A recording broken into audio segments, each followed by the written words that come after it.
Election Overview. Thank you for making time to speak with us today. Let's start with question number one. How prevalent is the use of AI-generated content in political campaigns? So AI has become very big in terms of political campaigns, and we have seen that in several African campaigns that we have just witnessed. For example, elections here in South Africa, we saw the use of deepfakes that were generated by AI. We also saw the same in Mozambique recently, again, in election that took place in Mozambique, in election that also happened in Nigeria, the election that happened in Zimbabwe, and also elections that happened in Kenya a few years ago. We also saw the use of AI just to push certain kinds of narratives, mostly false and misleading narratives around certain political parties, but also around electoral management bodies like the ECN, for example. Noted. Tell us, for those who are not too aware of deep fakes, for instance, or AI-generated content, how can they tell the difference between AI-generated content and natural language content, especially when it comes to misleading information? The gap between what is real and what is fake is becoming very blurred. So it's even becoming much more difficult to do that with synthetic media that we get from deep fakes. So the most important thing to check, for example, if you want to cross-check whether this is true, is make sure, is it coming from a correct source? Is it been verified? Is it authentic? In terms of if it's a video, you have to look at the lip. If the lips are moving, how the lips are moving, you can actually be able to tell whether this is a human being who is speaking or is pretty much a robot that has been pretty much been created to speak. So there's so many cues that you really need to look at so that you can be able to tell whether something is fake or not. But unfortunately, most of us, we are quick to share before we actually verify with credible sources. Professor, you've given us what to do, but are you able to tell us which tools to use to actually check if things are verified?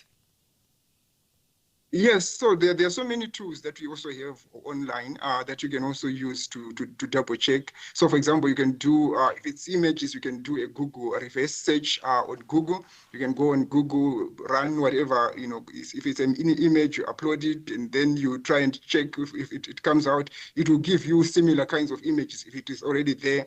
And then it can tell you where it is coming from, where it was generated from. So there are so many other ways of doing that. But if it's deepfakes, like we are seeing, which are video oriented. Sometimes at the moment, we don't have many tools that we have that are actually being used. So you then need to rely on fact-checking organizations. For example, I know in Namibia that you can talk to people like the Namibia fact checker. They can actually be able to help you to understand if something is really true or false. If you are doing it at an international or continental level, there's also Africa Check. There are many other fact-checking organizations that are just there to help us to make sure that we don't get exposed to false and misleading information.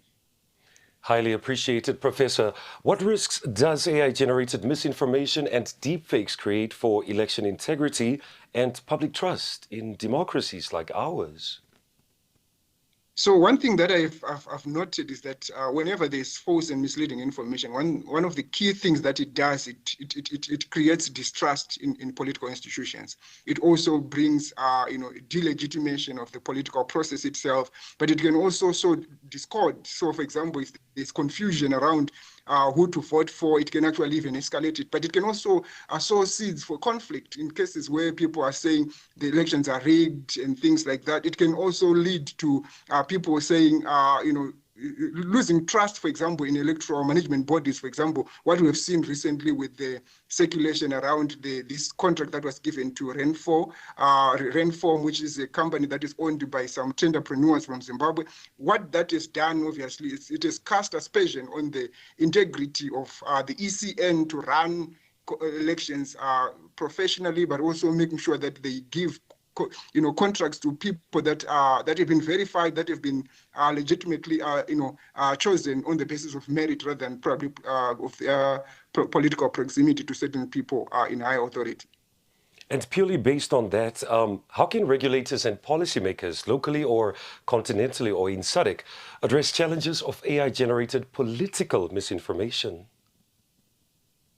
I think you're raising a very important question there, because what we have seen that recently the body which represents all the electoral management bodies in Africa came up with guidelines around the use of social media, but unfortunately they missed out on an opportunity to also bring in social media and artificial intelligence. So what I'm trying to say is that I think those kinds of regulations needs to be updated so that they can also speak to the pervasive use of AI in elections. And I think that is something that is very important. But over and above that, I also believe that, CRAN, which is a regulatory body in Namibia, can also play an important role. But over and above that, the Namibian government must also think about ways in which they can regulate the use of AI, because if we don't have regulations around the use of AI, but also data protection, it becomes very difficult for people that are going to be victims of false and misleading information, especially as we go towards elections.